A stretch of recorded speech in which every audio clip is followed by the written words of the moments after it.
Is 30 the gay death?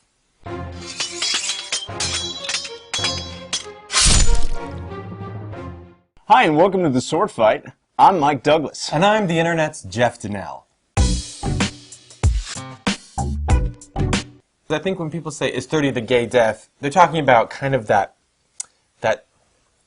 promiscuous prime that a young gay man enjoys when they're, say, 21, relatively new to the gay bar scene, new to the dating. Fresh meat, man. Fresh meat. Yeah. Absolutely. But people get burnt out on it and they move on to something else. Totally. Think of the very idea that a person stops being attractive at 30. Right. That is ridiculous. Well, of course. So many of the most attractive guys I see are in their 30s and 40s. Right. It's insulting to so many people if to sort of assert that 30 is the gay death, because there is so much more beyond your 20s that's worth living for, and that's even more meaningful in someone's life. It's the chicken hawk who's losing out when someone turns 30. Right. And if you're not tied to that, and believe me, I'm guilty of this. Yeah, I'm a little bit of a chicken hawk myself. Yeah. I've been spending a lot more time over on this side of town. We're in West Hollywood right now. Yeah. And I'm hotter than shit. Yeah. Like, I'm getting all kinds of attention that it reminds me of my 20s. And I'm like, what's different?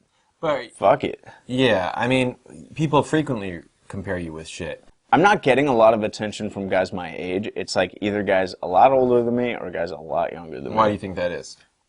I don't know. Just like, because I'm still young to a 45-year-old. But I'm Like a 34. But I'm like daddy to a 22-year-old. Does what you're looking for differ from what it was when you were 22? Absolutely. And how so? Because you're dating right now with 22-year-olds, so go ahead and define. Technically, we've been on one date. I would like to think that I'm also attracting a certain kind of stable person. Yeah. More so than I did when I was younger. And that is hardly death. That is very welcome. Right. I'm always like the flighty one, and I need somebody who's kind of the more grounded one. Yeah, you're looking for a sane person. I understand. Yeah, exactly. When I was 21, I dated up. I mean, I had more than one brief boyfriend that were 28, 29, 30. Yeah. When I was like 21, 22. Yeah. So, but I also remember how I thought of older guys when I was that age. How I thought of a 28 or 29-year-old. I did think of them as a lot older than me. And so now when I'm out at a bar and I'm 33 and I'm looking at a 22-year-old because I still look at them just like I did when I was 22, it's easy to forget. You don't look the same to them anymore. You start to graduate to another level and realize, man, these boys really aren't worth my time in the same way. And it's okay to have fun if you want to still once in a while. But if you're looking for a serious partner or to build a life with somebody, you're going to need to stop obsessing with the 21-year-old boys at the bar. Sorry, kids. You know what I always make a concerted effort to do?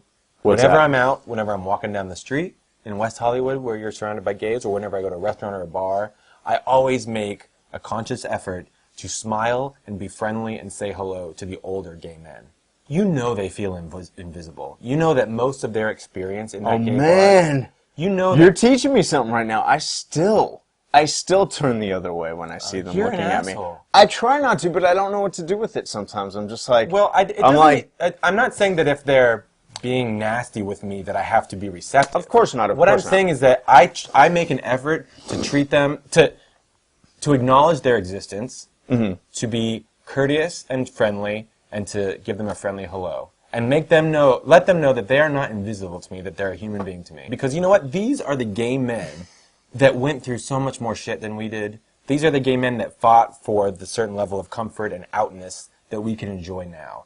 Yeah. They were the pioneers. They were the ones marching the pride parades. And if we make them disposable, then guess what? We're disposable. Yeah. So I hope that karma is going to come back to me when I'm 65 and I'm sitting by myself at a bar.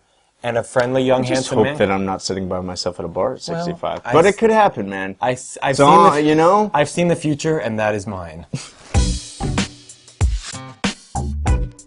There are a lot of unscrupulous older men that treat younger men a certain way that kind of puts younger guys' guards up. So I think But if only- I'm an older guy, But you know what, Mike? It's only because they're older, stereotypically unattractive men. They're not objectifying the younger men any more than other younger men are objectifying. I would have to argue with you there. I really didn't know how to say no to older guys without finally just being rude. Like, I would try to do it nicely, and it was like they would just keep coming at me until finally I had to just, kind of freak out. You can't blame the guy. And you have to just go, you know what, this poor guy's lonely and he wants some hot ass. And if you don't want it, fine, be firm and honest, but don't be rude. These are human beings. They probably used to be hot.